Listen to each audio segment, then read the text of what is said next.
আসসালামু আলাইকুম ওয়া রাহমাতুল্লাহি ওয়া বারাকাতুহু।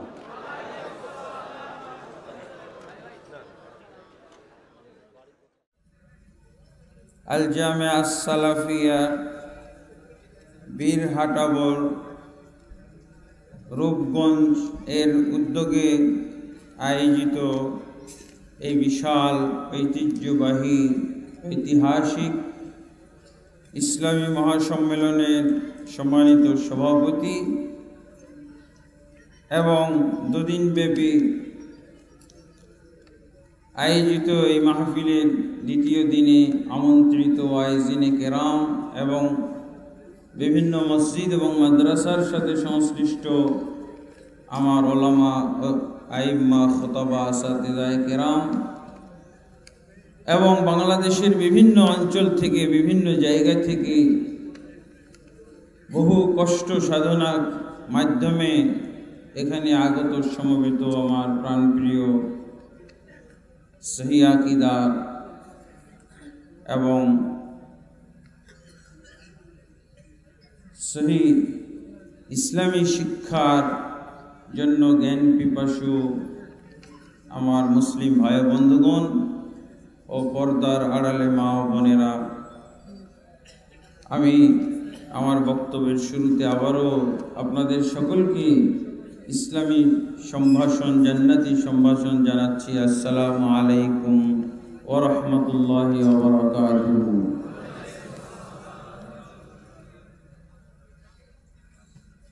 আমাকে যে বিষয়ে আলোচনা করতে বলা হয়েছে এটা অত্যন্ত গুরুত্বপূর্ণ একটা বিষয়। এই বিষয়ের কিছু আমি সূত্র খুঁজে পেয়েছি ডক্টর মুসলিমউদ্দিন ভাইয়ের আলোচনা থেকেও। মুসলমানদের ঐক্যের প্রয়োজনীয়তা এবং ঐক্যবদ্ধ করার ব্যাপারে তিনি যে তার দৃঢ় প্রত্যয় ব্যক্ত করেছেন এবং এর জন্য কিছু ব্যবস্থাও তিনি উল্লেখ করেছেন।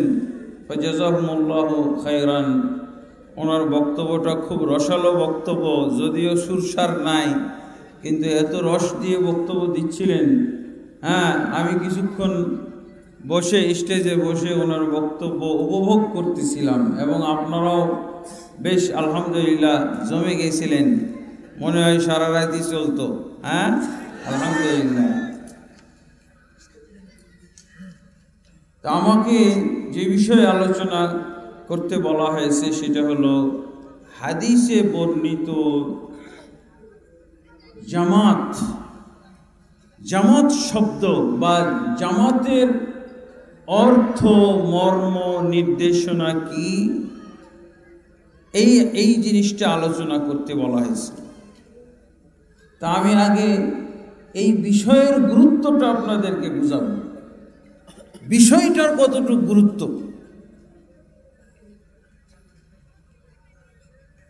আপনারা তো, যদি আমি বলতাম যে ইসলাম বিষয়ে আলোচনা করব, তো ইসলাম বিষয়ে যদি আলোচনা করি তাহলে এটা কত গুরুত্বপূর্ণ বিষয় না? 1 নম্বর, মুসলমানদের 1 নম্বর বিষয় আলোচনা। আমি যদি বিষয় নির্ধারণ করি ইসলাম বিষয়ে আলোচনা করব, তাহলে এটা কি 2 নম্বর বিষয় নাকি বলেন? এটা ইসলামের মুসলমানদের জন্য সবচেয়ে দামি বিষয় আর সিরিয়ালে 1 নম্বর বিষয়।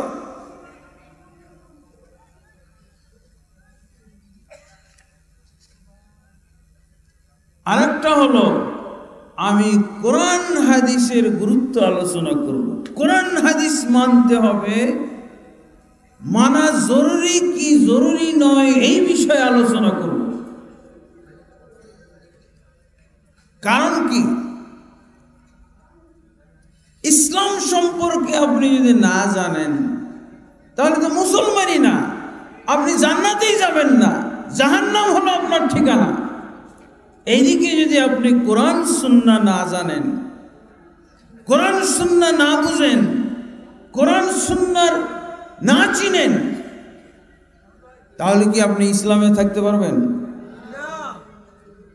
আমি কোরআন সুন্নাহ নিয়ে যদি আলোচনা করি তো ইসলাম আসবে, আসবে না? ইসলাম কোরআন সুন্নাহর মধ্যে কি পাওয়া যায়? ইসলাম পাওয়া যায়, বুঝছেন? আমি যদি ইবাদত নিয়ে আলোচনা করতে চাই, আল্লাহ আমাদেরকে কি জন্য সৃষ্টি করেছেন? ইসলামের জন্য তো না। হ্যাঁ, আল্লাহ আমাদেরকে সকলকে শুধুমাত্র ইবাদতের জন্য সৃষ্টি করেছেন। তাহলে ইবাদতের কত গুরুত্ব? ইসলামের চাইতে বেশি না কম? কোরআন সুন্নাহর চাইতে বেশি না কম? এগুলো যেই বিষয়ে আলোচনা করি না কেন, এক বিষয়ে আলোচনা করলে বুঝবেন যে অন্য বিষয়ে আলোচনা হয়ে গেছে। ঠিক এরকমই হলো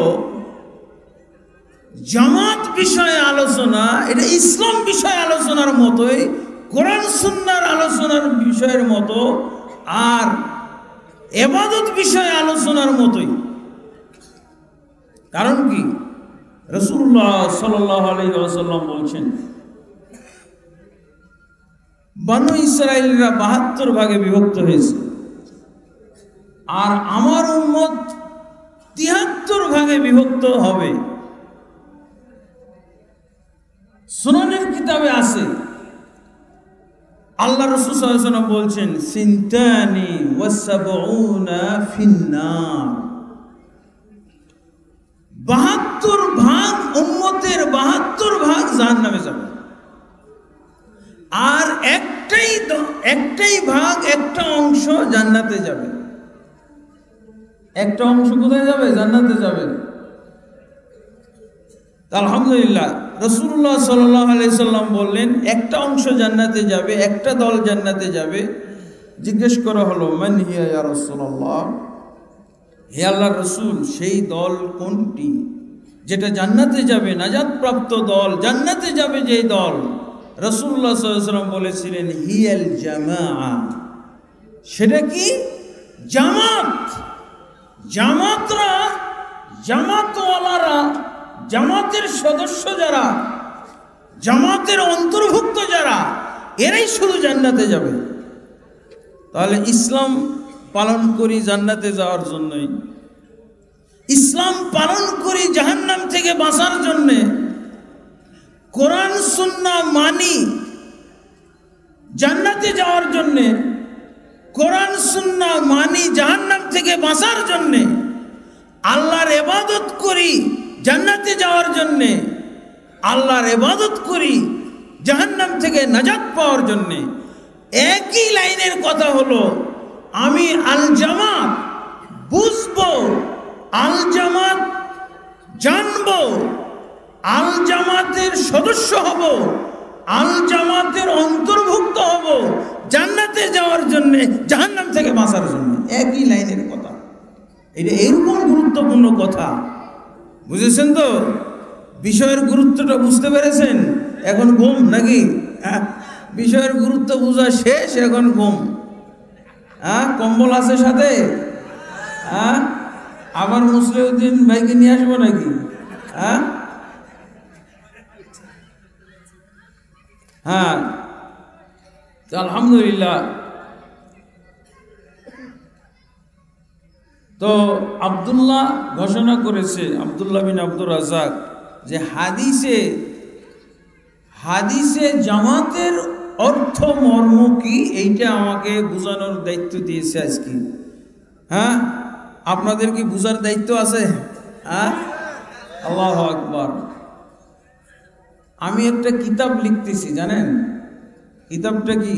কিতাবের নাম হলো ভারতবর্ষে, শুধু বাংলাদেশ না, ভারতবর্ষে যে সমস্ত হাদিস না বুঝে আমল করা হয়, সেই হাদিসের কিছু তালিকা। তার মানে 100 হাদিসের প্রায় 80টা হয়ে গেছে। ভারতবর্ষে আলেম জনসাধারণ সবাই মিলেই তো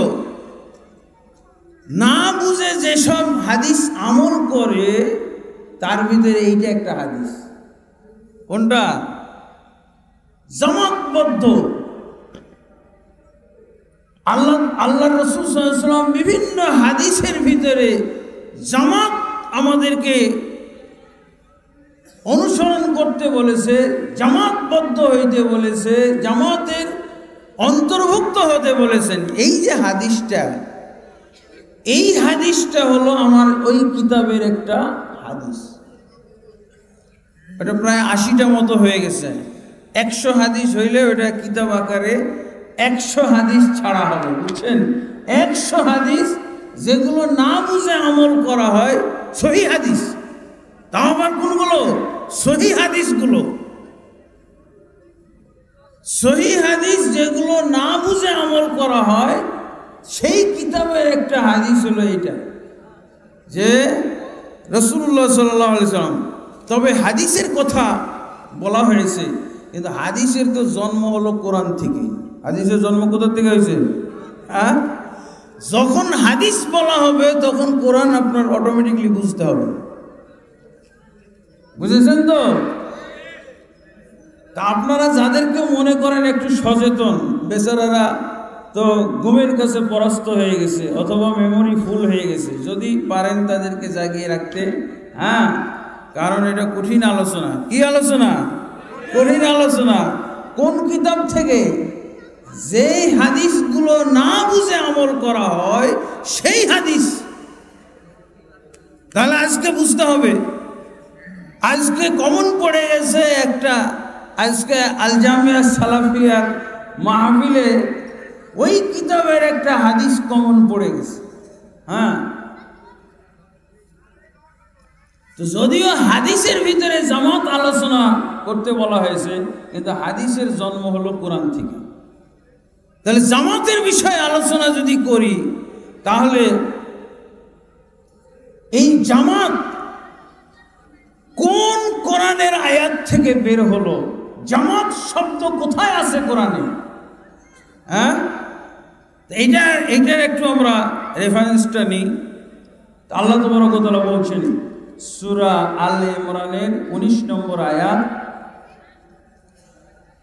ওয়াতাসিমু বিহাবলিল্লাহি জামিআন ওয়া লা তাফাররাকু। তোমরা আল্লাহর রশিকে, আল্লাহর রজ্জুকে বা আল্লাহর রশিকে মজবুত ভাবে আঁকড়ে ধরো সবাই মিলে। বুঝতে পেরেছেন? তোমরা আল্লাহর রশিকে মজবুত ভাবে আঁকড়ে ধরো সবাই মিলে। সবাই মিলে বললে কে কে বাদ থাকে বলেন তো? সবাই মিলে। কোন লোকগুলো বাদ থাকবে? কোন দলগুলো বাদ থাকবে? কোন সংগঠনগুলো বাদ? সবাই মিলে বলতে কোনো ব্যক্তি বাদ থাকবে না, কোনো দল বাদ থাকবে না। মুসলমান বলতে সবাইকে এক হওয়ার আল্লাহ তাবারক ওয়া তাআলা কি দিয়েছেন? আদেশ দিয়েছেন। ঐক্যবদ্ধ হওয়া হলো আল্লাহর পক্ষ থেকে ফরজ। ঐক্যবদ্ধ হইতে হবে। এটা কি? এটা আল্লাহর পক্ষ থেকে ফরজ। ওয়াতাসিমু বিহাবলিল্লাহি জামিআ। আমরা এই আয়াত অনুযায়ী আসি, আমরা সবাই মিলে আল্লাহর রশিকে মজবুতভাবে ধরে সবাই একত্র আসি। হ্যাঁ, সবাই একত্র আসি কি?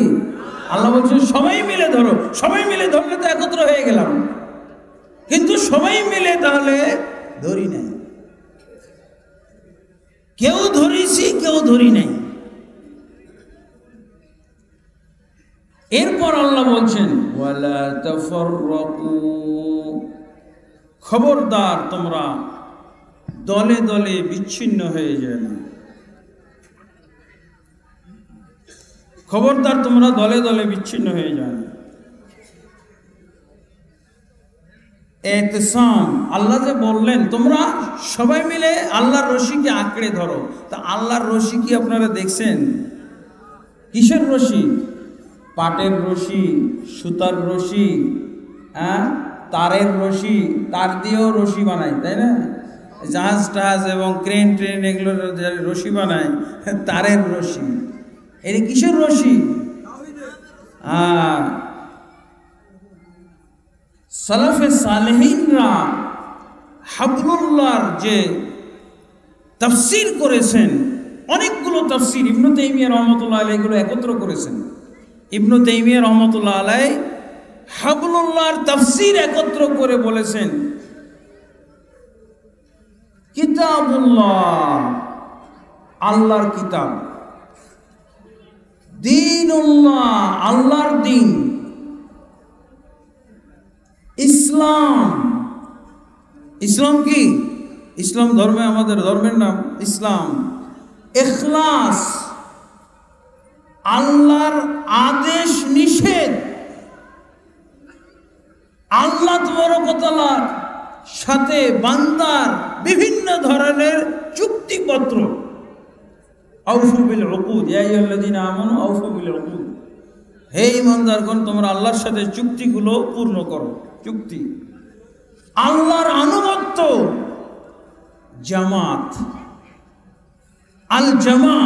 হাবলুল্লাহ অর্থ কতগুলো পাইলেন না? ইবনে তাইমিয়া রাহমাতুল্লাহ আলাইহি এতগুলো তরজমা তাফসীর একত্র করেছেন যে হাবলুল্লাহ বলতে কেউ কিতাবুল্লাহ বলেছে, কেউ দীনুল্লাহ, কেউ ইসলাম, কেউ এভাবে। মানে সার সংক্ষেপ কথা হলো কিতাব, আল্লাহর কিতাব এবং দ্বীন ইসলাম, আর হলো আল জামা। এই তিনটা প্রসিদ্ধ অর্থ। তাহলে আল জামা কোথায় পাইলাম আমরা? আয়াতের ভিতরে আছে, আয়াতের তাফসীরের মধ্যে তো এসে গেছে। আল্লাহ শব্দ বলেছেন ওয়াতাসিমু বিহাবলিল্লাহি জামিআ, জামি শব্দ তো আছে, তার মানে হলো জামাতবদ্ধ হইতে হবে।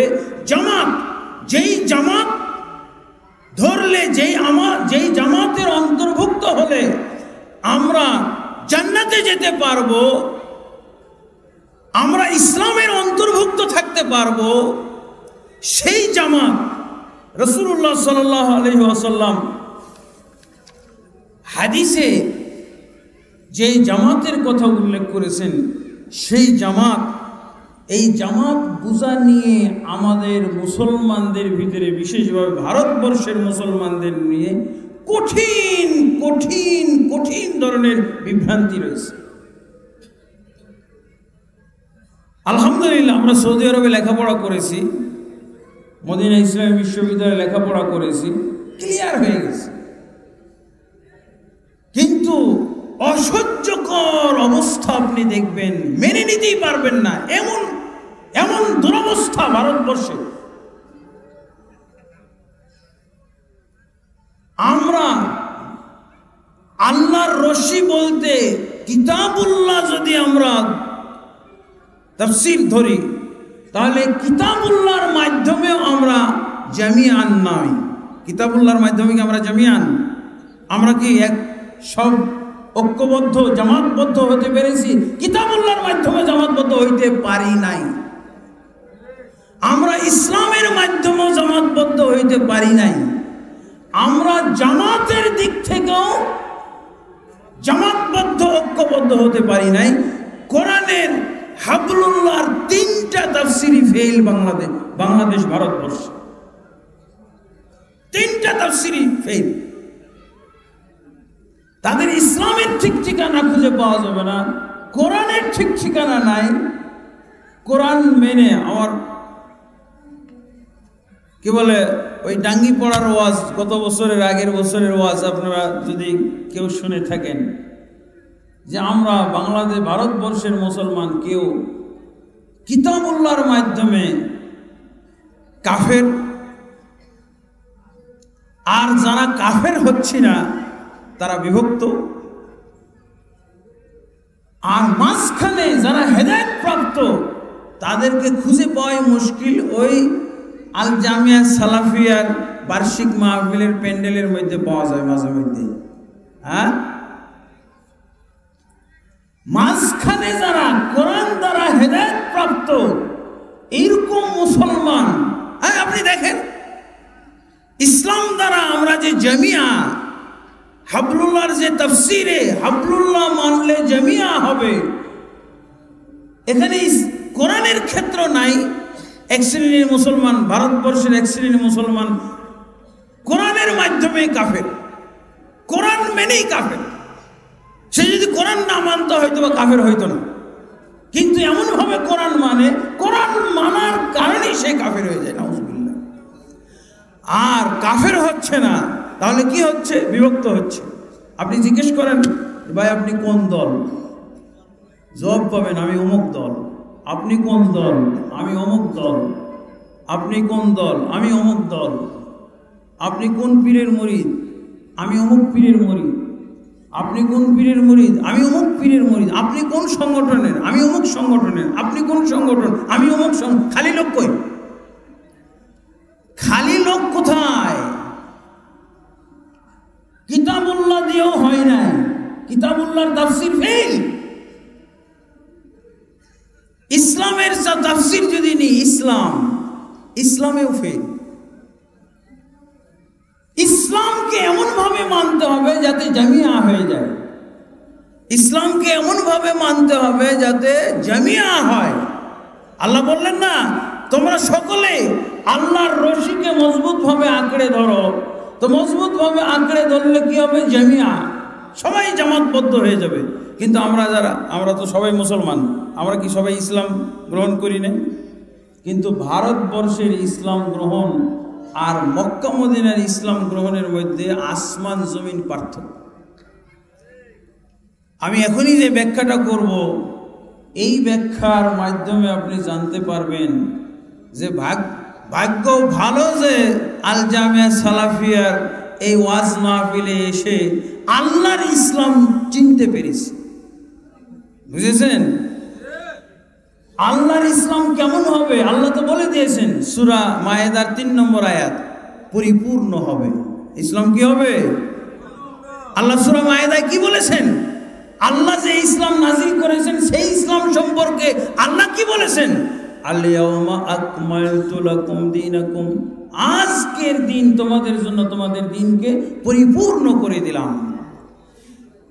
যদি কেউ আঁকড়ে ধরে, কিতাবুল্লাহ আঁকড়ে ধরে, কেউ যদি ইসলামকে আঁকড়ে ধরে, অবশ্যই তারা জামিয়া হয়ে যাবে। কিন্তু কিতাবুল্লাহ আঁকড়ে ধরা হয় নাই, দেখবেন ইসলামও আঁকড়ে ধরা হয় নাই। ইসলামকে আঁকড়ে ধরার নিয়ম কি? আঁকড়ে ধরার নিয়ম হলো পরিপূর্ণভাবে ধরা। আর পরিপূর্ণ ধরার অর্থ হলো কম বেশি রদ বদল করা যাবে না। এই তিনটায় পরিপূর্ণভাবে ধরতে হলে তিনটা কাজ করবেন। কম করা যাবে না, বেশি করা যাবে না, আর রদ বদল করা যাবে না। দেখবেন আমাদের ভারতবর্ষে এই তিনটা কাজই করেছে। কি হানাফি, কি শাফি, কি অন্য দল, কি আহলে হাদিস, সবাই সর্বনাশ করেছে।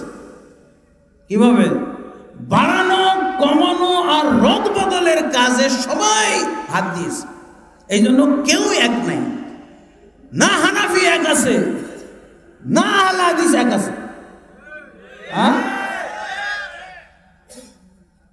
না হানাফিরা এক। হানাফিরা, আপনি হানাফিকে দোষারোপ করবেন ওরা মাযহাবে বিভক্ত, ওরা চার মাযহাবে বিভক্ত, ওরা তরিকায় বিভক্ত। আর ওরাও এখন বলা শুরু করেছে তোমরা আহলে হাদিসরাও বিভক্ত, তোমরা আহলে হাদিসরাও বিভক্ত। ওরা ওয়াজ করে এরকম, ওরা ওয়াজ করে না, ওদের ওয়াজও ঠিক আছে। এখন ওরা বললে না ভাই আমাদের বিভক্তিরে তোমাদের মতো না। হানাফিরা কি বলে? আমাদের বিভক্তি আছে তবে তোমাদের মতো না, তোমরা বাতিল ফেরকা। কি বলে? আরে কিতাব লিখে দিয়েছে বাতিল ফেরকার কিতাব আছে, পড়ছেন আপনারা? বাতিল ফেরকা, আহলে হাদিস, কাদিয়ানী, শিয়া, এগুলো সব বাতিল ফেরকা। আর বাতিল ফেরকা থেকে সতর্ক করার জন্য ইসলামী রিসার্চ সেন্টার, বসুন্ধরা, বিভিন্ন জায়গায় তারা কি করে মুসলমানদেরকে বাতিল ফেরকা সম্পর্কে সতর্ক করার জন্য তারা ট্রেনিং সেন্টার বিভিন্ন ধরনের বিভিন্ন মেয়াদি 1 সপ্তাহ ব্যাপী 3 দিন ব্যাপী কি করে হ্যাঁ ট্রেনিং কোর্স প্রশিক্ষণশালা তারা বানায়। হ্যাঁ আপনি বললেন যে আমরা আমাদের বিভক্তি তোমাদের মতো না, এখন ওরা বলছে এই করলে চলবে, আমাদের বিভক্তি ভালো তোমাদের বিভক্তি খারাপ। হ্যাঁ আমরা এর মধ্যে থাকবো কেন ভাই? আজকে এই জামাতের আলোচনায় ক্লিয়ার হয়ে যাবে ইনশাআল্লাহ, বুঝেছেন? কারোই বিভক্তি থাকবে না। পানিটা একটু কারো এসব বিভক্তি থাকবে না, বুঝছেন?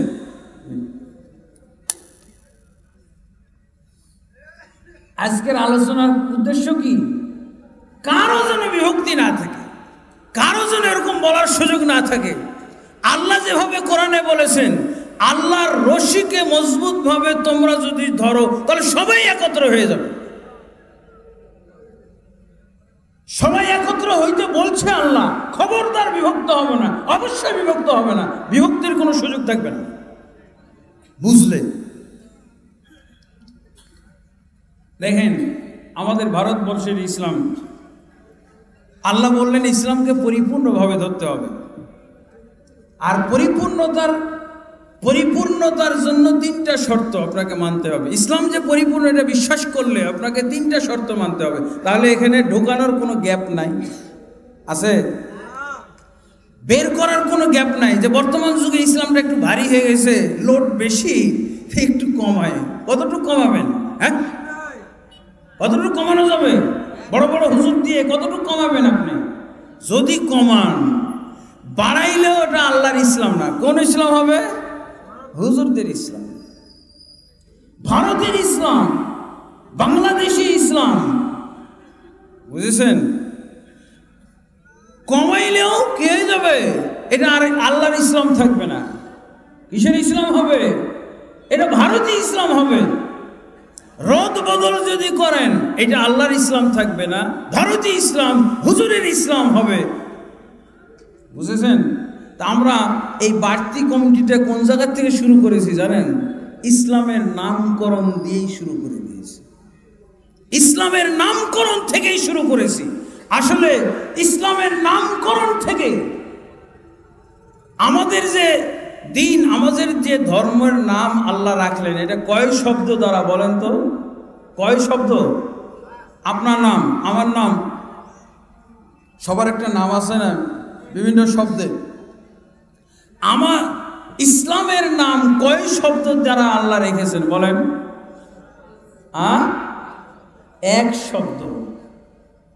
আচ্ছা, 1 শব্দ দ্বারা আমাদের দিনের নাম আল্লাহ রেখেছেন, 1 শব্দ দ্বারা। কিয়ামত কাল পর্যন্ত যদি আমরা আমাদের এই দিনের নাম 1 শব্দের মধ্যে সীমাবদ্ধ রাখি, তো ভারতবর্ষের কোন আলেমের, গোটা ভারতবর্ষের আলেম যদি এক হয়ে যায়, যে আমরা 2-1টা দল বের করতে পারবো না। হ্যাঁ, গোটা ভারতবর্ষের আলেম যদি এক হয়ে যায়, আর শর্ত যদি মানে এটা যে আল্লাহ ইসলামের নাম রেখেছেন 1 শব্দ দ্বারা, অতএব আমি 1 শব্দ রাখবো, এরপরে আর কোনো দল কারো পক্ষে বের করা সম্ভব নয়। যেমন বুঝেছেন, এগুলো হলো ব্যাকরণ, এগুলো ইসলাম বলে দিয়েছে, এগুলো হাদিসে আছে। আল্লাহ রসুল তার সাহাবীদেরকে মুখস্থ করিয়ে দিয়েছিলেন এই ব্যাকরণগুলো। এই জন্য তারা কি বলতো? লা আজিদু আলা হাযা ওয়ালা আনকুসু, হে আল্লাহ রসুল আপনি যা বলে দিলেন এর কমও করবো না, এর বেশিও করবো না। আছে এসব শব্দগুলো। রাসূলুল্লাহ সাল্লাল্লাহু আলাইহি ওয়াসাল্লাম বলছেন, মুসনাদ আহমদের হাদিস, ইযা হাদাসতুকুম হাদিসান ফালা তাজিদান্না আলাইহি, আমি যখন কোনো হাদিস তোমাদের কাছে পরিবেশন করব, হাদিস শোনাবো, খবরদার আমার হাদিসের মধ্যে কোনো ধরনের চুল পরিমাণও বৃদ্ধি করতে পারবে না। তাহলে আল্লাহ রাসূল সাল্লাল্লাহু আলাইহি ওয়াসাল্লাম যে আমাদেরকে ইসলাম দিলেন, ইসলামের নামেই আমরা বিকৃতি করে দিলাম, নামটাতেই সর্বনাশ ঘটিয়ে দিয়েছি, নামটাকে আমরা বাড়িয়ে ফেলেছি। কিভাবে জানেন? আমাদের বাংলাদেশে কিছু মুসলমানকে দেখবেন, ওরা বলে আমরা জামাত ইসলাম। কি হয়েছে? ইসলাম শব্দের পরে কোনো শব্দ বসছে? ইসলাম শব্দের আগে একটা শব্দ বসানো হয়েছে, কি? জামাত। এই জন্য দল হয়ে গেছে। Auto system. আমাদের দেশে দলাদলিটা অটো সিস্টেম। বুঝেও না যে কোন জায়গায় গোলমালটা, গোড়াই গোলমাল, শুরুতেই গোলমাল। আমরা যে বলি একটা, যদিও আপত্তিকর প্রবাদ বাক্য বা বাগধারাটা, বিসমিল্লাহ গলত। আমরা যে ইসলাম পালন করি একেবারে শুরুতেই গলত। দেখেন আমাদের অটো সিস্টেম হয়ে গেছে, বিভক্তিটা অটো সিস্টেম। আজকে একটা দল গঠন করব, দেখবেন কত সুন্দরভাবে হয়। কিভাবে জানেন? ইসলামী জামাত এই নামে দল আছে, দেখছেন? এটা আজকে গঠন করা হবে। কিভাবে এই দল আসতেছে? একটা শব্দ বাড়িয়ে দিয়েছি। ওই জামাত শব্দটা আগে আছে, এখন পরে নিয়ে আসলাম, আরেকটা দল হয়েছে। দল পাইছেন? সূত্র পাইছেন? আমরা ইসলামের মাধ্যমে, ইসলাম বুঝি নাই তো ইসলামের দ্বারা ঐক্যবদ্ধ হবো কি করে?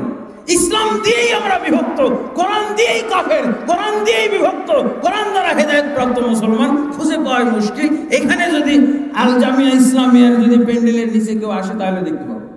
ঠিক আজকে ইসলাম মাননেওয়ালা মুসলমানও আজকে কি আজকে কোথায় পাওয়া যাবে? সূত্র পাইছেন? সূত্রটাকে পাইছেন? ইসলাম আমাদের ধর্মের নাম, আমাদের দ্বীনের নাম হলো ইসলাম। এক সংখ্যা দ্বারা এই দ্বীনের নাম রাখা হয়েছে। এই যে দেখেন, এই বিষয়টা কত গুরুত্বপূর্ণ। আমি একটা ঐক্যের কিতাব পড়েছিলাম, সৌদি আরবের ধর্ম মন্ত্রণালয়ের লেখা। পাতায় পাতায়, কথায় কথায় এই কথাগুলো লেখা আছে যে ইসলামকে যদি এক শব্দ বিশিষ্টভাবে মুসলমানরা পালন করে, কখনো তারা দল বের করতে পারবে না, চেষ্টা করেও বের করতে পারবে না দল। এক শব্দ বিশিষ্ট। দেখেন কত সুন্দর একটা সূত্র। আর এই নিষেধ, বাড়তি করা, কমতি করা, রদবদল করা, এগুলো তো আগেই নিষেধ হয়ে আছে। আগে নিষেধ হয়ে আছে না? তো এই কাজটা কারা করলো? মুসলমান করেছে। এই কাজ ভারতবর্ষের মুসলমান করার কারণে তারা ইসলাম দ্বারা কি ঐক্য উপহার পাচ্ছে না অনৈক্য? অনৈক্য হয়ে গেছে। বুঝেও না কি বড় হুজুর, কি ছোট হুজুর, কি মেজ হুজুর, কে কি বড় পীর সাহেব, কি মুফতি, কি গায়ের মুফতি, কারো ব্রেনই ধরে না কোন জায়গা থেকে তাদের সমস্যা শুরু হয়েছে। সমস্যাও চিহ্নিত করতে পারে না কোথা থেকে তাদের বিভক্তি জন্ম নিল। আপনারা পাইছেন? আজকে পাইছেন তো? বাংলাদেশের বিভিন্ন জায়গা থেকে একজন করে শুনলো, জেগে থাকলে হবে, বুঝেছেন? অঙ্কের সূত্রর মতো। আল্লাহ দেখেন কোরআনে যত জায়গায় বলেছেন এক শব্দ বিশিষ্ট, ইন্নাদ-দীনা ইনদাল্লাহিল ইসলাম। খালি ওয়াজই শুনি, আয়াত বোঝা লাগবে না আমাদের। আল্লাহ বলছেন নিশ্চয়ই আল্লাহর নিকটে মনোনীত পছন্দনীয় দিন হলো কেবলমাত্র ইসলাম। ইসলাম আসেন। এরপরে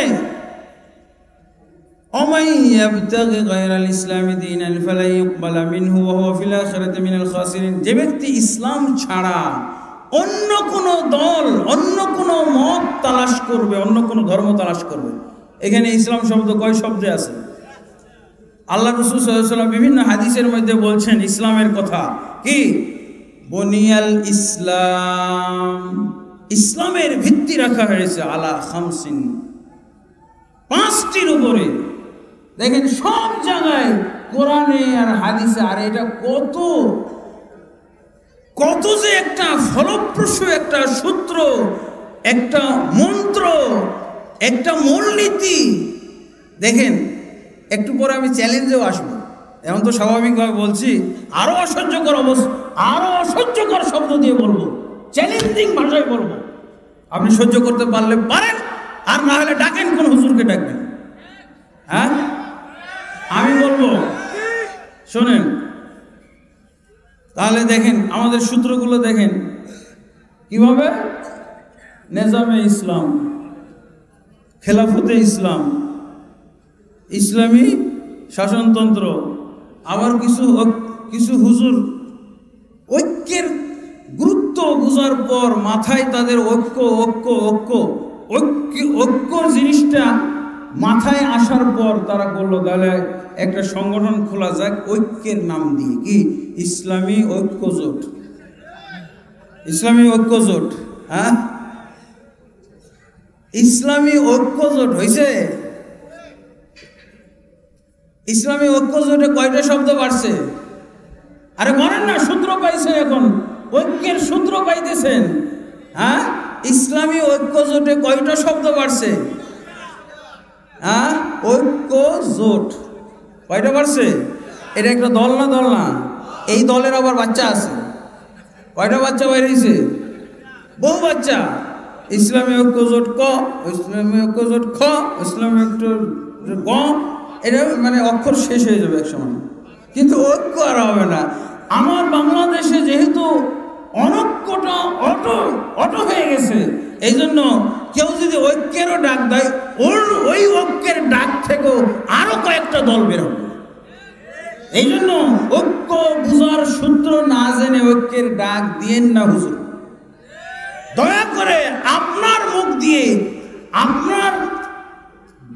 আপনার এরকম ডাকের মাধ্যমে ঐক্যের কথা বললেন না। ঐক্যের কথা বললে আমি ভয় পাই। আরো কতটি অনৈক্য আসবে, কতটি দল আসবে, দেখেন না? ঐক্য জোট থেকে কয়টা হয়েছে? ঐক্য জোট আমিনি, ঐক্য জোট শাইখুল হাদিস, ঐক্য জোট হ্যাঁ শাইখুল হাদিসের বাপ, ঐক্য জোট শাইখুল হাদিসের ছেলে। হ্যাঁ হবে। ইসলামী আন্দোলন হয়েছে? হয়েছে নাকি? এটা কি দল না? দল না? তা আপনারা কি পুরান দল করবেন না নতুন দল? নতুন দল। নতুন দল গঠনের সূত্র পাইছেন? হ্যাঁ পাইছেন? খালি ডিকশনারি নিয়ে বসবেন, আর একটা শব্দ ইসলামের আগে অথবা পরে বসাইলে একটা দল পাবেন। হ্যাঁ বুঝেছেন তো? তার মানে কোরআন বুঝাতেও নেই, তাহলে জামিয়া হব কি করে? ইসলাম বুঝাতেও নেই, আছে? ভারতবর্ষের মুসলমান ইসলাম বুঝাতে নাই। কোথায় আছে? মক্কা মদিনায় আছে। ওদের ওখানে কোনো দল নাই। কেন? তারা মনে করে যে ইসলাম শব্দের আগে পিছে কোনো শব্দ বসানো হত্যাযোগ্য অপরাধ। শুধু যাবে না, অপরাধ। আর এই কাজটা আমরা সবাই মিলে হুজুররা বসে মিটিং করে একটা বানাই। কি? যত বড় হুজুর তার জন্য একটা দলও লাগবে। একটা মাদ্রাসা, একটা মসজিদ, একটা খানকা, একটা দল লাগবে, নাহলে মানে না। হেফাজতে ইসলাম। আরে হুজুর মারা যাইতেছে, কবে মরে যাবে তার ঠিক ঠিকানা নাই, একটা তাড়াতাড়ি দল বানাও। হুজুরের একটা দল থাকা দরকার। বুঝেছেন? পাইছেন? তাহলে ইসলাম আল্লাহর ইসলামের মধ্যে আছে। আল্লাহর ইসলামে থাকলে কারো বাবার ক্ষমতা নাই ইসলামের মধ্যে কোনো দল বের করতে পারবে? হ্যাঁ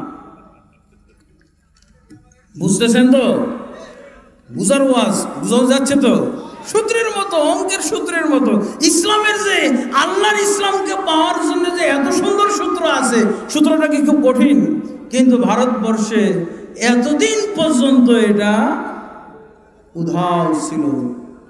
এই মদিনাওয়ালাদের থেকে এই সূত্র পাওয়া গেল। হ্যাঁ, এখন আমি কঠিন ভাষায় বলবো, বুঝেছেন? আপনি ভারতবর্ষের সবচেয়ে চুনা বড় বুড়া হুজুরগুলো আমার সামনে নিয়ে আসেন। এরপর আমি বলবো, আপনারাও বলবেন আমার সাথে সাথে, কি হুজুর ইসলাম শব্দের আগে বা পিছে কোনো শব্দ না বসিয়ে একটা দল যদি আপনি বানাই দিতে পারেন, 1 কোটি টাকা পুরস্কার দেব। আমরা সবাই মিলে দেব, চান্দা উঠাই দেব।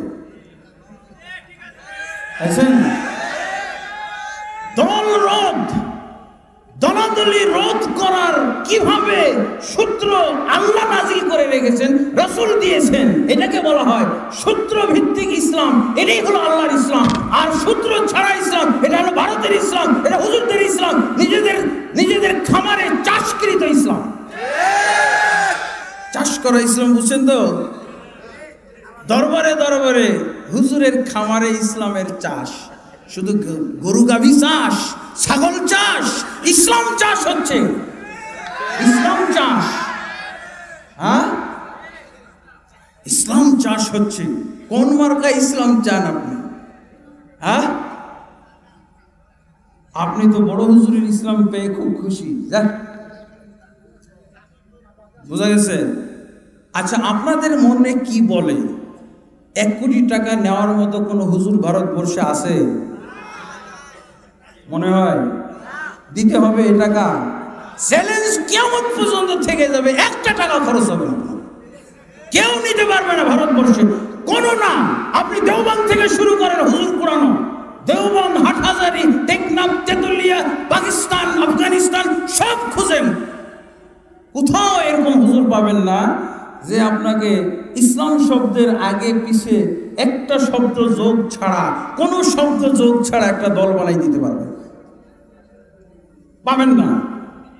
তার মানে গোটা ভারতবর্ষে সেই ইসলাম বুঝার সূত্র আসে নাই, পাওয়া যায় নাই। যেই ইসলাম আল্লাহ নাযিল করেছিলেন, যেই ইসলাম রাসূল বুঝেছিলেন, যেই ইসলাম সাহাবায়ে কেরাম বুঝেছিলেন, সেই ইসলামটা এতদিন পর্যন্ত আমাদের অজানা, আমাদের অজ্ঞতার আধারে রয়ে গেছে। এর মাঝখানে খালি বড় বড় হুজুরদের আমরা জপ আর জিকির আর ওযু সহ এগুলো আমরা নাম উচ্চারণ করে বেড়াই। হ্যাঁ, কি বুঝলেন? আপনাদের কি মনে হয় সূত্রটা কেমন না? আমরা যে ঐক্য ঐক্য বলি, তো ঐক্য কি হবে নাকি? ঐক্য বলেন না হুজুর, ইলম ছাড়া ঐক্য বললে আপনার মাধ্যমে আরো অনেকগুলো ঐক্য, ডজন ডজন ঐক্য, অনৈক্য বের হবে। আপনার মুখ দিয়ে ঐক্যের কথা শোভা পায় না, আপনার বলার যোগ্যতাই নাই। আপনি ঐক্য শব্দটাই মুখে আনবেন না, আপনি যতবার ঐক্য শব্দ মুখে আনবেন ততবারই ইসলামের 12টা বাজবে।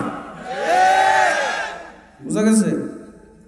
আচ্ছা, 1 কোটি টাকা পুরস্কার নেওয়ার হুজুর নাই, আছে? আপনাদের কারো একজনও নাই, কেউ একজনও দ্বিমত করছেন না, তার মানে আমরা সবাই ঐক্য মতে পৌঁছে গেছি, এরকম হুজুর নাই, আছে? এবার আসেন তাহলে অন্য কায়দায় যাই, হুজুর সাইজ করাই লাগবে, বুঝেছেন? এবার পুরস্কার বাদ বললাম 20 জন, সারা ভারতবর্ষ থেকে যত বড় বড়গুলো, খবরদার ছোটগুলো তালিকা আনবেন না, 20 জনের মধ্যে বড়টি তালিকা করবেন।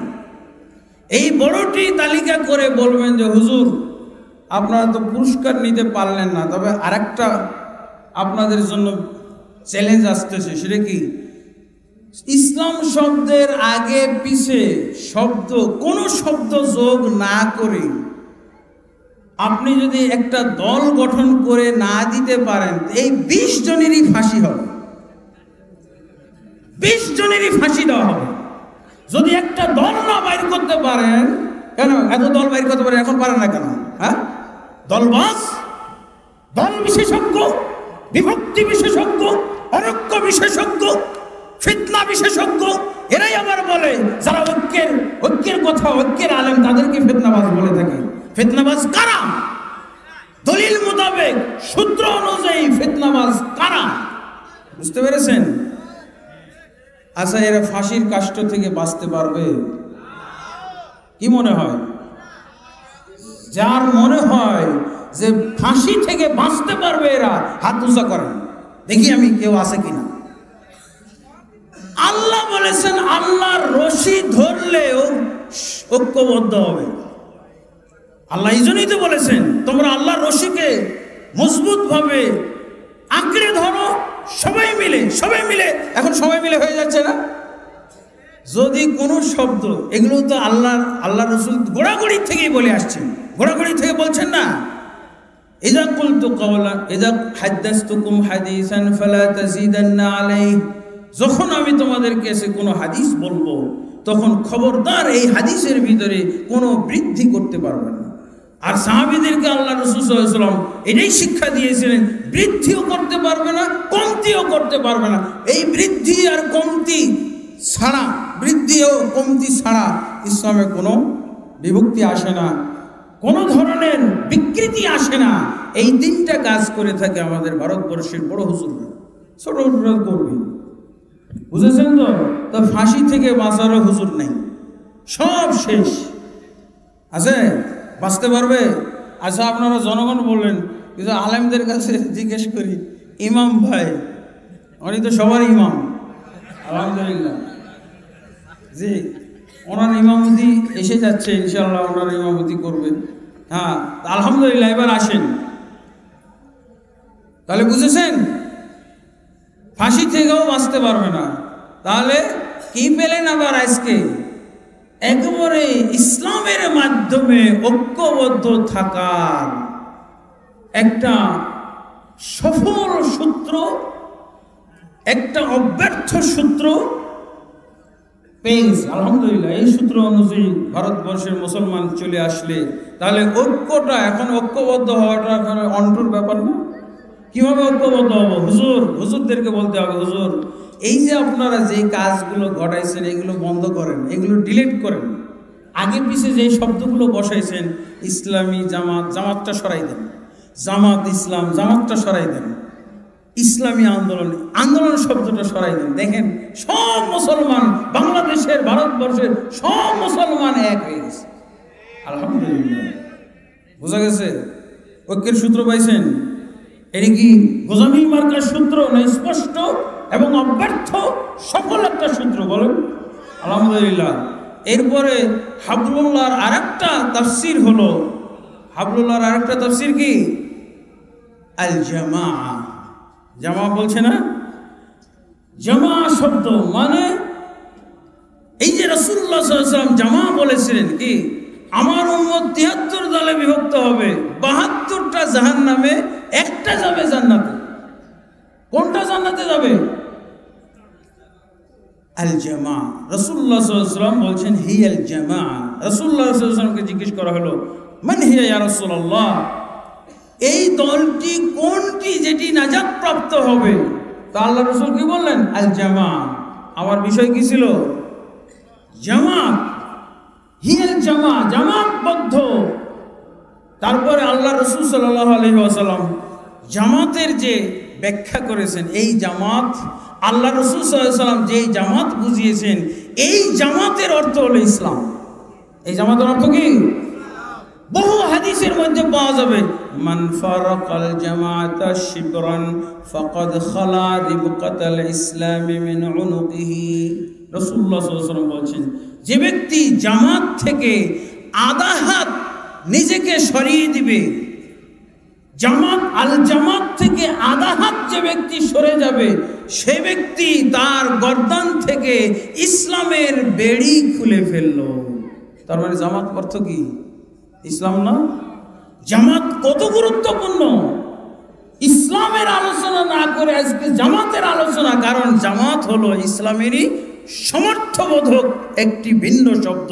এই শব্দটা আমাদেরকে বুঝতে হবে। রাসূলুল্লাহ সাল্লাল্লাহু আলাইহি ওয়াসাল্লাম এই যে জামাত বললেন, আচ্ছা এরকমই জামাতের খেল আছে ভারতবর্ষে। তিনটার খেল তো দেখছেন। হাবলুল্লাহর হলো কিতাবুল্লাহর সাথে কি তামাশা করেছে ভারতবর্ষের মুসলমান, বাংলাদেশের মুসলমান। ইসলাম যে অর্থ আর একটা, তার সাথে কি তামাশা করেছে সেটারও কিছু নমুনা, সব বলি নাই, কিছু বলছি। জামাতের সাথেও এই একই কাহিনী ঘটেছে।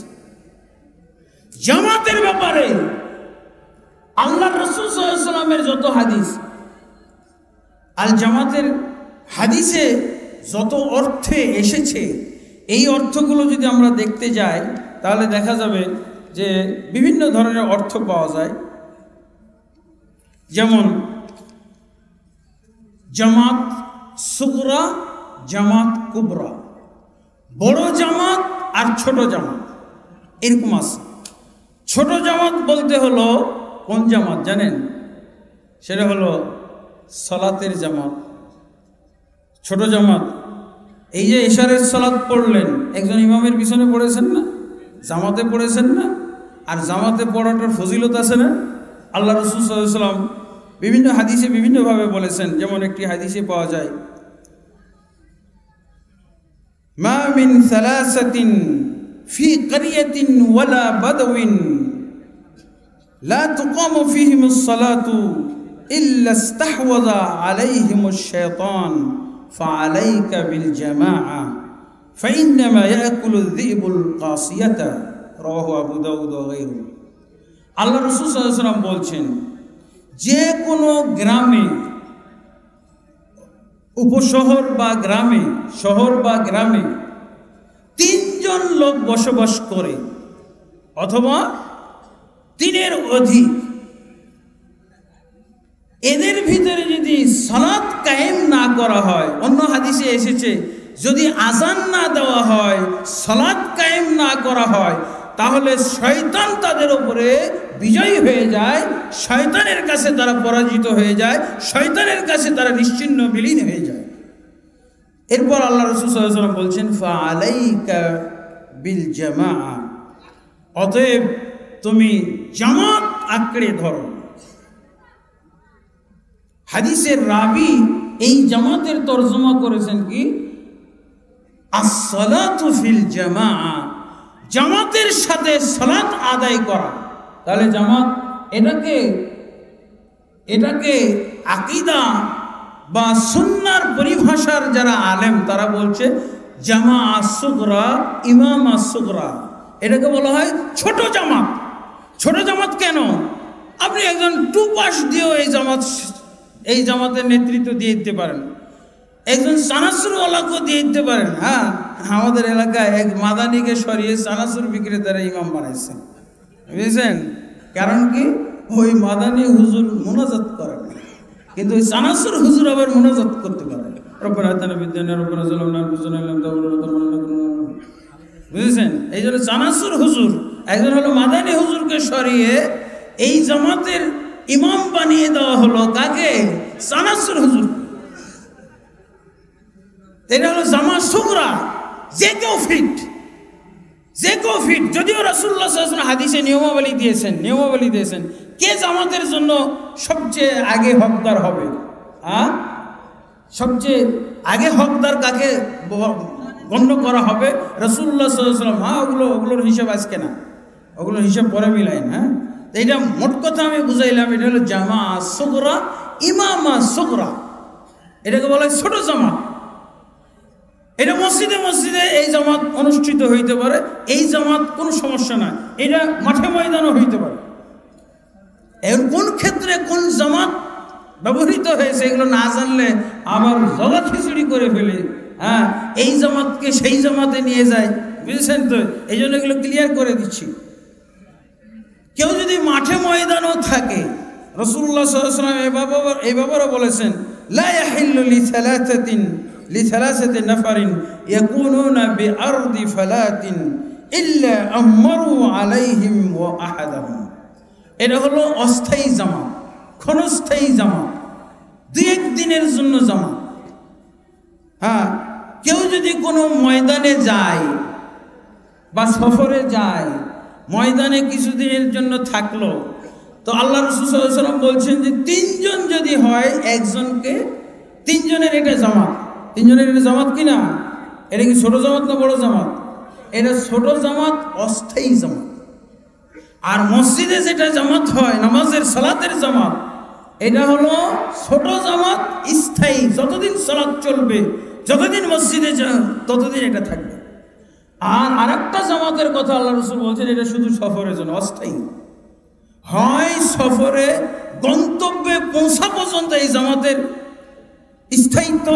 আপনি এখান থেকে যাবেন চট্টগ্রাম, ভাই আমরা 3 জন যাচ্ছি, আপনি আমির, 3 জনের একটা জামাত, 3 জনে জামাত করতে হবে। এখানে 4 জনে জামাত করা হারাম, 4 জনের জামাত করা যাবে না। যে আপনি গ্রামবাসী, আপনি সফরে না যান, কিন্তু আপনি আমাদের সাথে জামাত গঠনে ইনক্লুড হয়ে যান, 4 জন যোগ করা হারাম। বুঝা গেছে? এই জামাত 3 জনেরই হবে। আরেকজন আইসা যদি বলে, ভাই আমিও আপনাদের সাথে সফরে যাব, চট্টগ্রাম আমারও যাওয়ার দরকার, তা আমি আপনাদের জামাতে শরীক হয়ে যাবো, আচ্ছা ঠিক আছে, তা আপনিও তাহলে আমরা তিনজন মিলে ওই যে ইমাম সাহেবকে আমরা আমির মেনেছি, আপনি কি ইমাম সাহেবকে আমির মানেন কিনা? তো ইমাম সাহেব আমির হলেন কতক্ষণ? চট্টগ্রাম যাওয়া পর্যন্ত।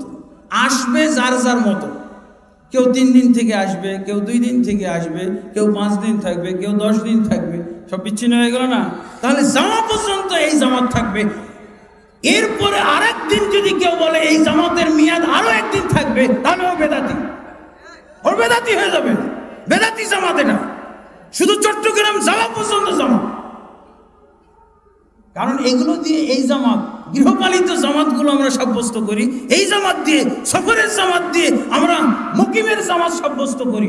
না না না, এটা বুঝার ভুল, আপনারা বুঝার গ্যাপ। আপনি জামাতও বুঝেন না, তার দলিল এগুলো।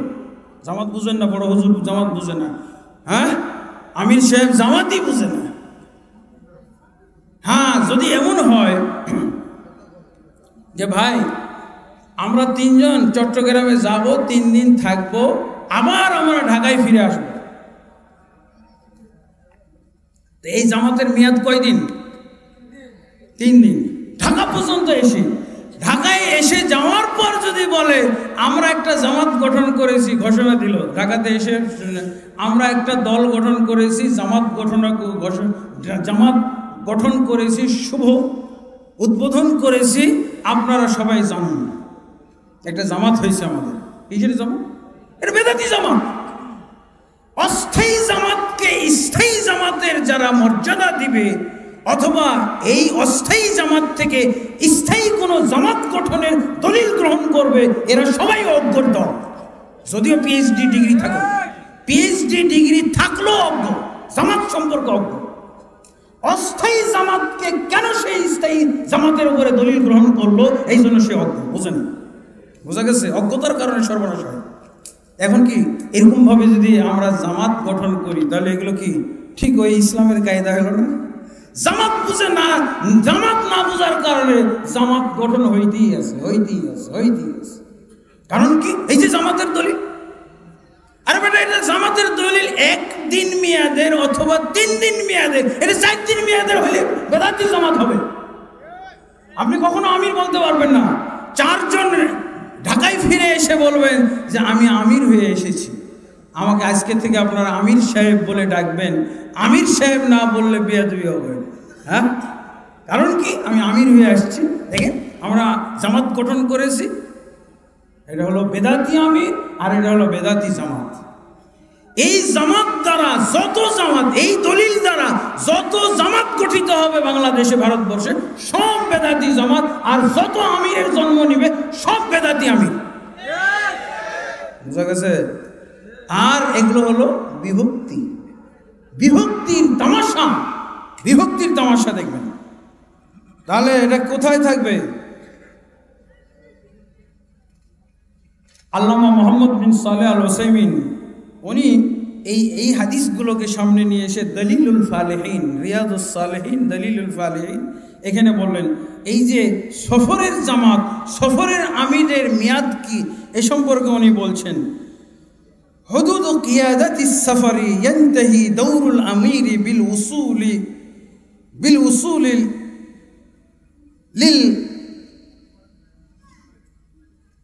লিল মাকসাদি আও ইন্তিহাই সফর। উনি বলছেন এই জামাত আর এই আমিরের ভূমিকা শেষ হয়ে যাবে গন্তব্যে পৌঁছে যাওয়ার পর। বুঝেছেন? মেয়াদ শেষ, অথবা ইন্তিহাই সফর, গন্তব্যে পৌঁছে যাওয়া, অথবা ইন্তিহাস সফর। ইন্তিহাস সফর মানে আবার রিটার্ন আসা, চট্টগ্রাম যাব আবার ঢাকা ফিরে আসবো, ইন্তিহাস সফর। এটা সফর সমাপ্তি পর্যন্ত। আও ইত্তিফাকিল মাজমুআ, অথবা এই সফরের মধ্যেও মেয়াদ শেষ হয়ে যেতে পারে। মানে অর্ধেক সফর, চট্টগ্রাম থেকে ঢাকায় আসলাম না, তার আগেই 4 জন মিলে বসে বলো যে ভাই আপনার আমির হওয়ার যোগ্যতা নাই। এই যে ইনাকে আমরা যে অভিজ্ঞতা লাভ করলাম এই সফরের মধ্যে, অর্ধেক সফরে যে অভিজ্ঞতা পেলাম, আপনার আমির হওয়ার যোগ্যতা নাই, এই জন্য আপনার আমিরিকে বরখাস্ত করে আমরা এই ভাইকে দিতে চাই আমির হিসেবে। এটাকে বলা হয় কি? আজলিহি। অর্ধেক সফরের পর তাকে পদচ্যুত করার মাধ্যমে জামাত, তার আমিরই শেষ হয়ে গেল। জামাত ঠিক থাকলো কিন্তু আমিরই শেষ হয়ে গেল, অর্ধেক সফর করল। এগুলো হলো বুঝ, এগুলো হলো আলেমের বুঝ। এগুলো এই বুঝের মাধ্যমে, জামাতের মাধ্যমে ঐক্যবদ্ধ হইতে পারবো আলহামদুলিল্লাহ। এরপরে আছে, এই শেষ করে দেবো নাকি? এই আচ্ছা, আরেকটা হলো, এটা হলো জামা আহলিয়া, পারিবারিক জামাত। একটা তো রাষ্ট্রীয় জামাত তো আছে, ওটাকে বলা হয় জামা কুবরা, ওইটার আলোচনা আসে না। এটা হলো যেগুলো দিয়ে, যেসব জামাতগুলোকে আমরা বিভ্রান্তির এবং বেদাতি জামাতের ক্ষেত্রে ব্যবহার করে থাকি, এগুলোর কিছু আমি সূত্র আপনাদের কাছে তুলে ধরছি। যে আর হলো পারিবারিক জামাত। পারিবারিক জামাত বলতে কি, আপনার বাড়িতে বা সাহিত্য শাসিত প্রতিষ্ঠানের জামাত, সাহিত্য শাসিত প্রতিষ্ঠান কেন্দ্রিক জামাত। যেমন আমার বাড়ি হইতে পারে, আমার বাড়ির মধ্যে 10 জন লোক, আমি 8 জন সদস্যের জামাত নিয়ে বাড়িটা পরিচালনা করি। রাসূলুল্লাহ সাল্লাল্লাহু আলাইহি ওয়াসাল্লাম এরকমই বলেছেন, আল ইমামু রাঈন। আল্লাহ রাসূল সাল্লাল্লাহু আলাইহি ওয়াসাল্লাম বলেছেন, কুল্লুকুম রাঈন ওয়া কুল্লুকুম মাসউলুন আন রাইয়াতি।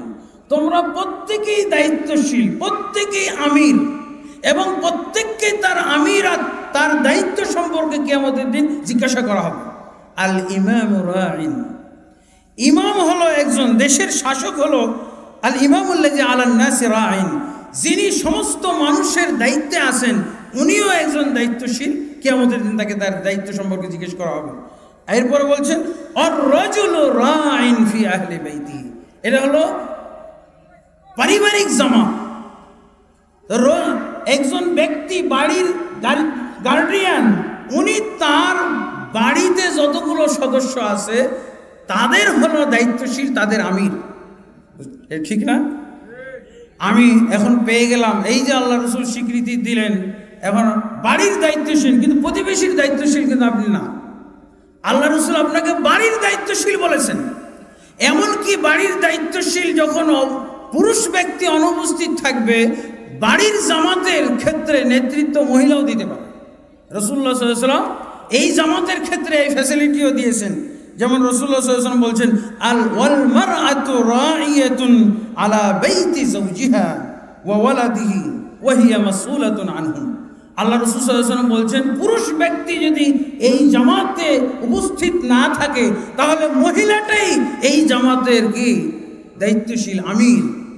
কিন্তু আপনি বলতে পারবেন না, এই যে দেখেন মহিলাও দায়িত্বশীল হইতে পারে, অতএব আমাদের প্রধানমন্ত্রী মহিলা হলে সমস্যা কি? জায়েজ, সহিহ মুসলিমের হাদিস দ্বারা স্বীকৃত। হ্যাঁ না, এটা বাড়ি পর্যন্ত মহিলা নেত্রী হইতে পারবে শুধু বাড়ির সদস্যগুলোর প্রতি, বুঝেছেন? এটাকে বাইরে নিয়ে যাওয়া যাবে না। এই যে মহিলা নেত্রী হইতে পারে, এই যে পাওয়া গেল হাদিসে, এমনকি বাড়ির চাকরও দায়িত্বশীল হইতে পারে। চাকরের বাড়ির ওই ব্যক্তির চাকর, অনেকগুলো চাকর আছে, 10 জন চাকর, তাই না? হেড চাকর হলো বাকি 9 জনের দায়িত্বশীল, আমির। চাকরও আমির, কিন্তু অন্য বাড়ির চাকরদের সে দায়িত্বশীল না, তার মালিকের চাকরদের শুধু সে দায়িত্বশীল, ঠিক আছে? এবং মাল ধনসম্পদের সে দায়িত্বশীল, যে ধনসম্পদগুলো তার আন্ডারে আছে, গরু, বাছুর, ধান, চাউল, যা কিছু আছে, ইত্যাদি ইত্যাদি। বন্ধুগণ, এরপর আল্লাহ রাসূল সাল্লাল্লাহু আলাইহি ওয়াসাল্লাম বলছেন, কুল্লুকুম রাঈন ওয়া কুল্লুকুম মাসউলুন আন রাইয়াতি। এটা কি? এটা সাহিত্য শাসিত জামাত হইতে পারে, সাহিত্য শাসিত প্রতিষ্ঠান হইতে পারে, হ্যাঁ, আমার পারিবারিক জামাত হইতে পারে, পারিবারিক আমির হইতে পারে। এই পারিবারিক আমির দিয়ে আপনি রাষ্ট্রীয় বা সমাজের আমির সাব্যস্ত করতে পারেন না। আপনি এই দলিল দিয়ে সামাজিক জামাত সাব্যস্ত করতে পারেন না। তা আলহামদুলিল্লাহ, এবার কিছু বিষয়গুলো ক্লিয়ার হয়েছে। তাহলে এই জামাত আছে। আমি আল জামিয়া সালাফিয়াতে অনেকগুলো স্টাফ আছে, 500 ছাত্র, 50 জন স্টাফ, আব্দুর রাজ্জাক বিন ইউসুফ, এগুলো সবার আমির, বৈধ আমির, হাদিস সমর্থিত আমির। কিন্তু পাশের মাদ্রাসার একজনের আমির না, সাহিত্য শাসিত। ঢাকা ভার্সিটিতে যতগুলো ছাত্র আছে, যতগুলো স্টাফ আছে, সবগুলোর আমির হলো ভিসি। একটা দাওয়া সেন্টার আছে, সেই দাওয়া সেন্টারের সবগুলো কর্মচারী দায়িত্বশীল হলো মুদির। এগুলো হলো আমির, এগুলো হলো জামাত, স্বায়ত্তশাসিত বিষয়। এগুলো টেনে নিয়ে আপনি জাতীয় পর্যায়ের আমির, জাতীয় সামাজিক পর্যায়ের জামাত গঠন, এগুলো এসব দলিল দ্বারা যদি কেউ নেয়, সে জামাত সম্পর্কে অজ্ঞ ব্যক্তি। জামাতের মাধ্যমে সে বেদাত সৃষ্টিকারী, জামাতের মাধ্যমে সে মুসলমানদের ভিতরে অনৈক্য এবং বিভক্তি সৃষ্টিকারী। আলহামদুলিল্লাহ। এবার আসেন জাতীয় পর্যায়ে জামা কুবরা, ইমামা কুবরা কাকে বলা হয়? রাসূলুল্লাহ সাল্লাল্লাহু আলাইহি ওয়াসাল্লাম, জামাতের দুইটা ফিগার আছে, জামাতের দুইটা ফিগার। জাতীয় পর্যায়ে জামাতের দুইটা অবস্থা। একটা হলো কি? পরিপূর্ণ অবস্থা। পরিপূর্ণ অবস্থা কিসের মাধ্যমে? আপনি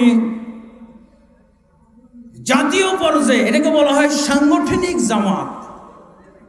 কি বলবেন এটাকে? সাংগঠনিক জামাত বা জাতীয় পর্যায়ের জামাত। একটা দেশে, একটা ভূখণ্ডে একটাই মাত্র থাকবে। কি সাংগঠনিক জামাত কাকে বলা হয়? সংগঠন মানে কি? লোক একত্রিত করা না, যে যত লোক জমা করতে পারবে, এটাই হলো সংগঠন। মানে কি? একত্র করা, সংঘবদ্ধ করা। আমি একটা প্ল্যাটফর্ম খুলে দিয়েছি, আমি একটা ব্যানার লিখে নিয়েছি, আমি একটা অফিস আদালত করেছি, এখন আমিও লোককে সংগঠন করি। জাতীয় পর্যায়ে সাংগঠনিক জামাত মাত্র একটাই হবে, দুইটা হওয়া বেদাত। দুইটা হওয়া কি? বেদাত। আল জামা শব্দটার আল্লাহ রাসূল সাল্লাল্লাহু আলাইহি ওয়াসাল্লাম বিভিন্ন তাফসীর করেছেন। এখন দেখেন, এই জামাতের অর্থ হলো ইসলাম। যেটা সাংগঠনিক জামাত হবে, এটাই হলো ইসলাম। এই সাংগঠনিক জামাত বোঝানোর জন্য আল্লাহ রাসূল সাল্লাল্লাহু আলাইহি ওয়াসাল্লাম বলছেন, মান ফারাকাল জামাআতা শিবরান ফাকাদ খালা রিবকাতাল ইসলামি মিন উনুকিহি।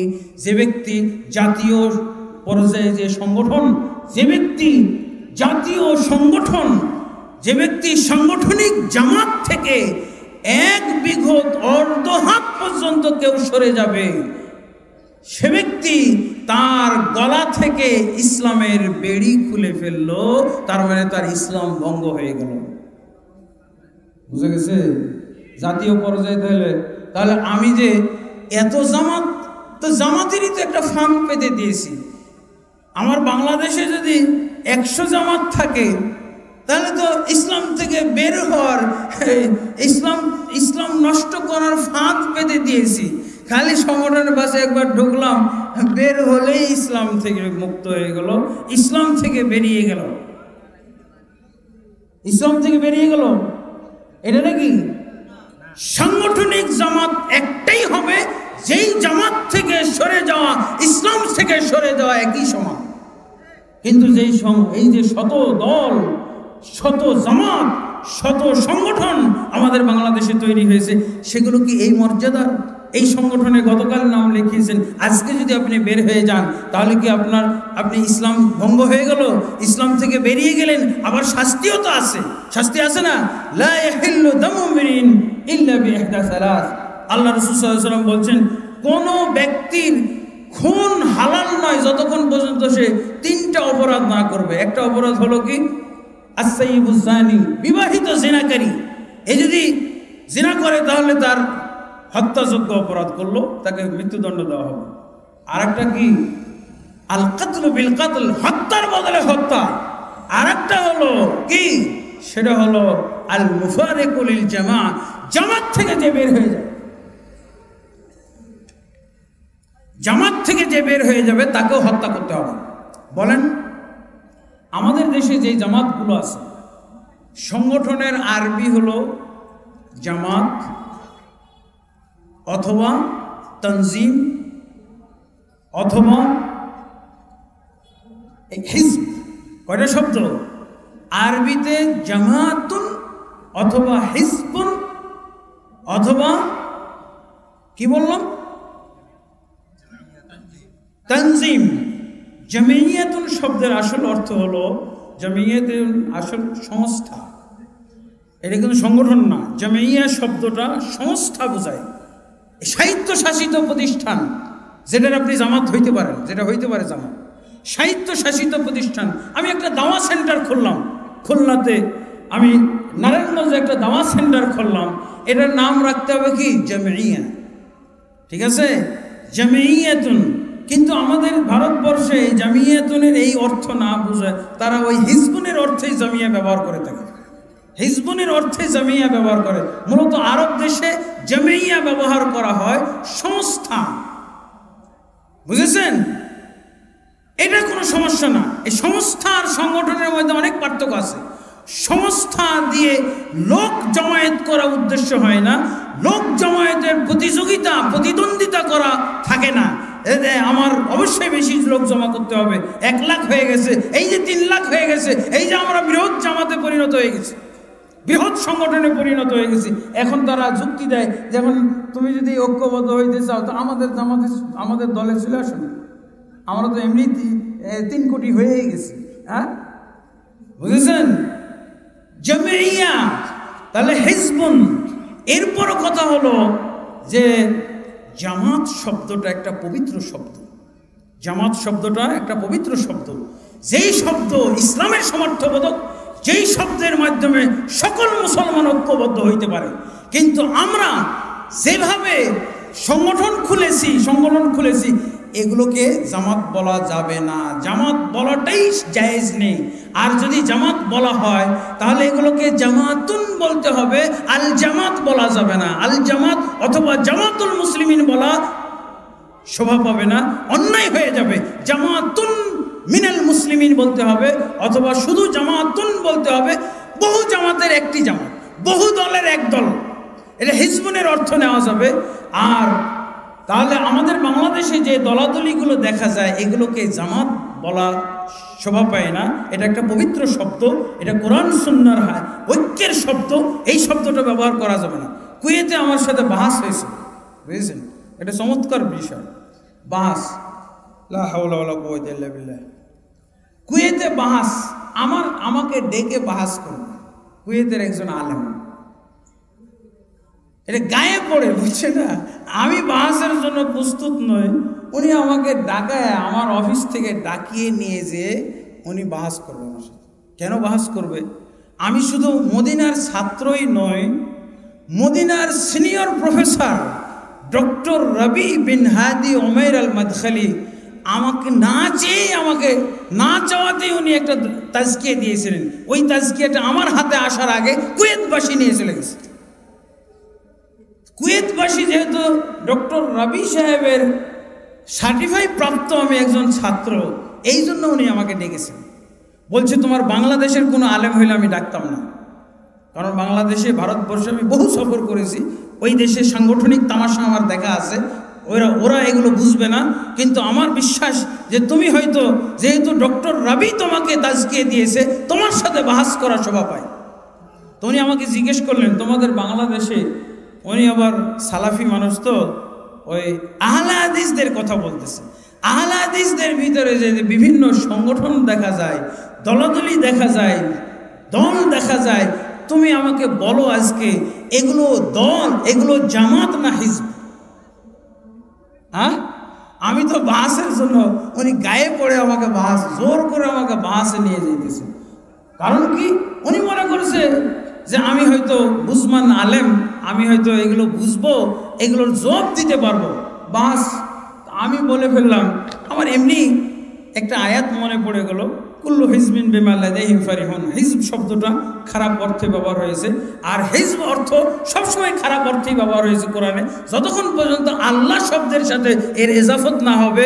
যদি আল্লাহ শব্দের সাথে এজাফত হয় তবেই এই হিজবের ভালো অর্থ আছে, আর যদি আল্লাহ শব্দের সাথে হিজবের এজাফত না হয় তাহলে কোনো ভালো অর্থেই ব্যবহার হয় না। তো উনি আমাকে বলছে যে তোমাদের আহলে হাদিসের যে সংগঠনগুলো আছে এরা কি জামাত না হিজব? আমি তো তখন পর্যন্ত একটা সংগঠনের মধ্যেই ছিলাম। যাই হোক, আন্তরিকতার সাথে থাকি আর আন্তরিকতা ছাড়াই থাকি। কোনো একটা সংগঠনের সাথে আমার নাম ছিল, ফর্মটা হয়তো আজও খুঁজলে পাওয়া যাইতে পারে, কিন্তু আমি বহু আগে এই ফর্ম আমার অন্তর থেকে ছিঁড়ে ফেলে দিয়েছি, একেবারে টুকরো টুকরো করে দিয়েছি। সাংগঠনিক এই ফর্ম আমার ব্রেন থেকে, আমার মস্তিষ্ক থেকে, আমার অন্তর থেকে ছিঁড়ে টুকরো টুকরো করে তাকে নিক্ষেপ করে দিয়েছি ড্রেনে। কিন্তু সেদিন পর্যন্ত ছিল।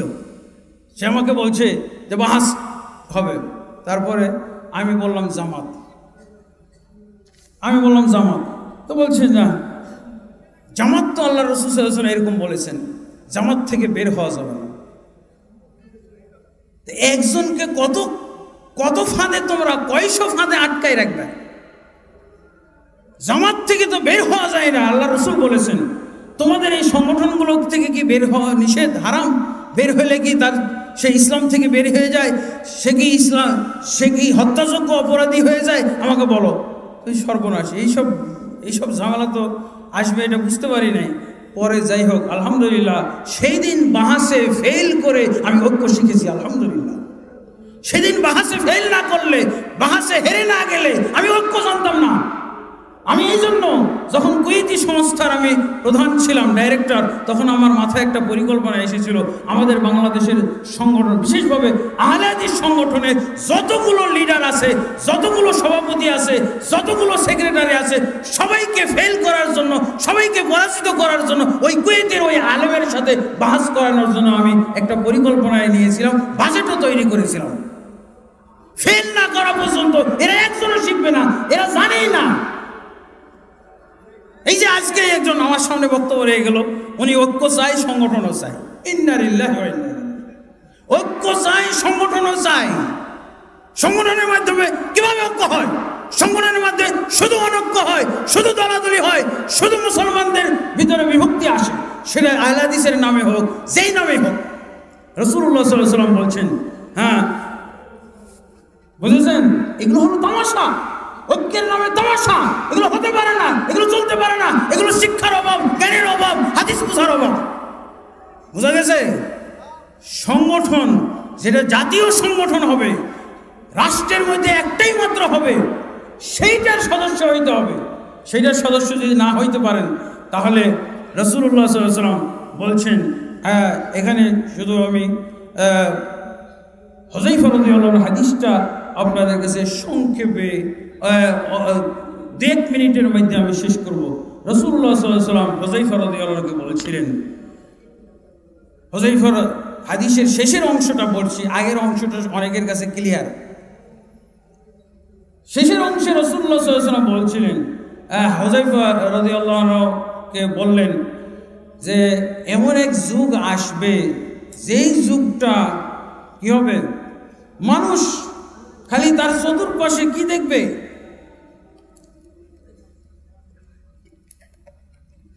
চতুর্পাশে দেখবে জাহান্নামের দিকে দাওয়াত দানকারী, জাহান্নামের দিকে দাওয়াত দানকারী।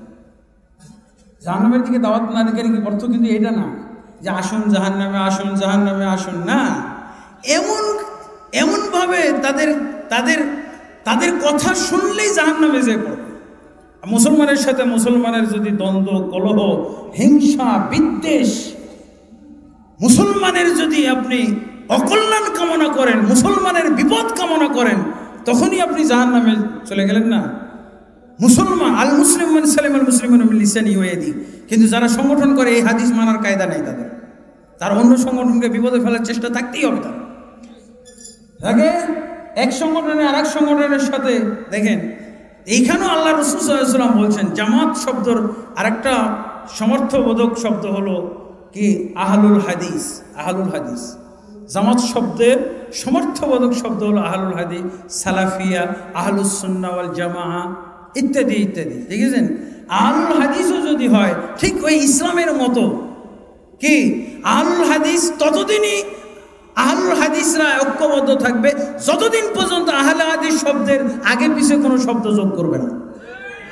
এই জন্য আহলে হাদিস যদি রাসূলের যুগ থেকে চলে আসা কিছু লোকের নাম হয়, আদর্শের নাম হয়, তাহলে রাসূলের যুগ থেকে আমাদের যুগ পর্যন্ত বা 1350 বছর পর্যন্ত আহলে হাদিসের মধ্যে দুইটা দল ছিল না কখনো।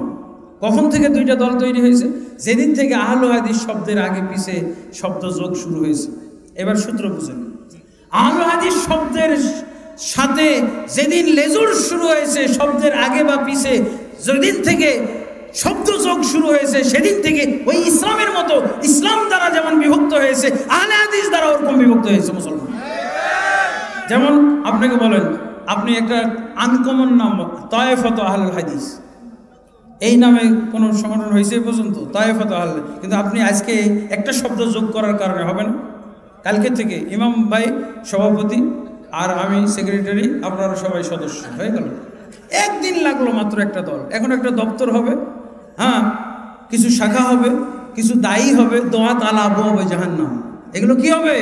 দোয়াত আলা আবওয়াবে জাহান্নাম, জাহান্নামের দিকে দাওয়াত দানকারী। তায়েফাত আহলুল হাদিসের যারা এই নতুন সংগঠনের দাওয়াত দিবে, আমি ভাই আপনারটা বলছি না, আমারটা বলছি। আমি যেটা গঠন করছি, আমি যেই দল গঠন করলাম, আপনারটা আমি বলতে যাবো কেন? আপনি বহুদিন যাবৎ করেন, আপনি মজা পেয়ে গেছেন, খুব তৃপ্তি পাচ্ছেন, আপনারটার কথা বলছি না, আমারটার কথা। আমি যেই দল গঠন করলাম আহলে হাদিস নামে, খুবই সুন্দর নাম, কিন্তু আল্লাহ রাসূল সাল্লাল্লাহু আলাইহি ওয়াসাল্লাম বলছেন, লা তাযালু তায়েফাতুম মিন উম্মতি মানসুরিনা আলাল হাক্কি। সর্বদা আমার উম্মতের মধ্যে একটা দল থাকবে যারা হকের উপরে সাহায্যপ্রাপ্ত থাকবে, তাদের অসহযোগিতা করে, তাদের বিরোধিতা করে কেউ কোনো ক্ষতি করতে পারবে না, কিয়ামত পর্যন্ত তারা এইভাবে বহাল থাকবে। আলহামদুলিল্লাহ। তাহলে আমি যেই দল গঠন করলাম, এই দলের ফলাফল জানাই দিলাম। এত সুন্দর দল, কিন্তু ফলাফল কি? এই দলের যত দায়ী হবে সবাই হলো দোয়াত আলা আবওয়াবে জাহান্নাম, দোয়াত আলা আবওয়াবে জাহান্নাম। আপনি কেন আপনি দোয়াত আলা আবওয়াবে জাহান্নাম? তায়েফাত আহলুল হাদিস যখনই গঠন করলাম, কালকের থেকে আপনাকে বলতে হবে যে আমাদের আমির অনেক যোগ্য মানুষ, যিনি এই দলটা গঠন করে দিয়েছেন একজন আলেম। ইনার দল ছাড়া আর অন্য দল যাওয়া যায় না। অন্য দল সব বাতিল, সব ভুল হলো। সব মুসলমানকে আপনি বাতিল আর ভুল, আর কালকের থেকে তাকে এড়িয়ে চলার শুরু করে দিলেন। না, আগে ছিলাম তোমার সাথে, কালকের থেকে আমরা অন্য দলে নাম লাগাইছি, আর ভাই আপনার সাথে নাই। এই তামাশা হয়, এই তামাশা হয়। এই আব্দুর রাজ্জাক বিন ইউসুফকে দেখেছি, একজন বড় আলেমের পিছু পিছু ঘুরতো, একজন বড় আলেম তাকে অনেক মূল্যায়ন করতো, আজকে নাই। তাও তো দল গঠন করেই নাই, দল তো গঠন করেই নাই, দল গঠন ছাড়াই। হ্যাঁ, লা হাওলা ওয়ালা কুওয়াতা ইল্লা বিল্লাহ। আমি আমার দল, আপনার দলের গুলোকে বলছি না দোয়াত আলা আবওয়াবে জাহান্নাম। আরেকটা নিন, কেন ওনার একটা দল, আর আব্দুল্লাহ বিন আব্দুর রাজ্জাকেরও একটা দল হইতে পারে। কি? ইসাবাতু আহলিল হাদিস। ইসাবাতু আহলিল হাদিস কোরআনে হাদিসে আছে না? বিরাট ফজিলতপূর্ণ দল, এটা বিরাট ফজিলতপূর্ণ দল। জানেন, কিয়ামত পর্যন্ত এরা জিহাদ, এদের মাধ্যমে পৃথিবীতে জিহাদ কায়েম হয়ে থাকবে। ইসাবাতু আহলিল হাদিস, এই দল হয় না এখনো, কিন্তু এত সুন্দর নাম। আরো যদি সুন্দর নাম চান তা আমি দিতে পারবো। আহলুল জান্নাহ, জান্নাতি দলের কে কে সদস্য হবেন? একটা সংগঠন জান্নাতি দলের, যাক এই দলের আমি নিজেই আমির, সভাপতি হবেন। কালকের থেকেই দপ্তর, হ্যাঁ, উত্তরায় এর দপ্তর খোলা হবে। আপনারা আসুন, দলে দলে নাম লেখান আর জান্নাতের সদস্য হয়ে যান। আহলুল জান্নাহ। তামাশা, ঐক্য না বুঝা, জামাত না বুঝা, আহলুল হাদিস না বুঝার ফসল এগুলো। আহলুল হাদিস না বুঝার ফসল। আহলে হাদিস বুঝতে হবে। ডিগ্রি দিয়ে আহলে হাদিস বোঝা যায় না, ইলম দ্বারা আহলে হাদিস বুঝতে হয়। আলহামদুলিল্লাহ। যাক, আমি অনেক সময় নিয়ে ফেললাম ভাই, অনেকটা মনে হচ্ছে ডাকাতি করেই নিলাম সময়টা। যাই হোক, আপনারা ক্ষমা করবেন, ক্ষমা সুন্দর দৃষ্টিতে দেখবেন। কিন্তু এই কথাগুলো আমি আমার জন্য যেমন জরুরি মনে করেছি, আপনাদের জন্য এরকম জরুরি মনে করেছি। আপনাদের এই ভিডিও রেকর্ডটা আপনাদের সারা বিশ্বে পৌঁছে যাওয়া উচিত। আলহামদুলিল্লাহ, আল্লাহ আমাদেরকে তৌফিক দান করুন। আসসালামু আলাইকুম রহমতুল্লাহ বারাকাতুহু। আপনারা কি বক্তব্য শুনবেন না শেষ করে দেব প্রোগ্রাম? তাহলে উঠেন, একটু তাকবীর দেন। যারা ঘুমিয়ে আছে একটু জাগান।